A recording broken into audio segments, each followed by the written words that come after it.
চলো বন্ধুরা, আজকে আমি এই ফলের রাজার হাল কি করি দেখতে থাকো। প্রথমে তো আমি এই ফলের রাজার জামা কাপড় খুলে নাঙ্গা করে দিলাম। বেচারা ফলের রাজা, আজ কি অবস্থা হলো তোমার। চলো এবার ফলের রাজাকে স্নান করিয়ে দিই। একটা গামলার মধ্যে জল নিয়ে পরে ফলের রাজাকে ভালো করে স্নান করিয়ে দিলাম।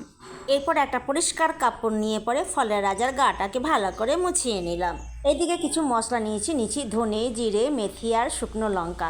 এগুলোকে শুকনো কড়াই প্রথমে ভালো করে ভেজে নেবো। ভেজে নিয়ে পরে মিক্সারে দিয়ে পরে একটু দরদরা করে পিষে নেবো।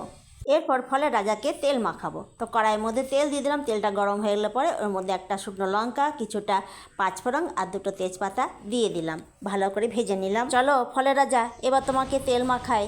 ফলের রাজাকে তেলের মধ্যে দিয়ে দিলাম। ভালো করে তেলটাকে মাখিয়ে দিলাম ফলের রাজাকে। তেল মাখানো হয়ে গেলে পরে নুন আর হলুদও মাখিয়ে দিলাম ফলের রাজাকে। এরপর দেখো ফলের রাজাকে সুন্দর একটা লাল রঙের জামা পরিয়ে দিলাম। আর এই লাল রঙের জামা পরে ফলের রাজাকে কি সুন্দর লাগছে দেখতে। তারপর ফলের রাজার গায়ে সেন্ট লাগিয়ে দিলাম ভাজা মশলা দিয়ে। কি সুন্দর সেন্ট বেরোচ্ছে ফলের রাজার গা থেকে। চলো ফলের রাজা, এবার তুমি রেডি হয়ে যাও আমাদের অন্দরমহলে যাওয়ার জন্য। ধন্যবাদ।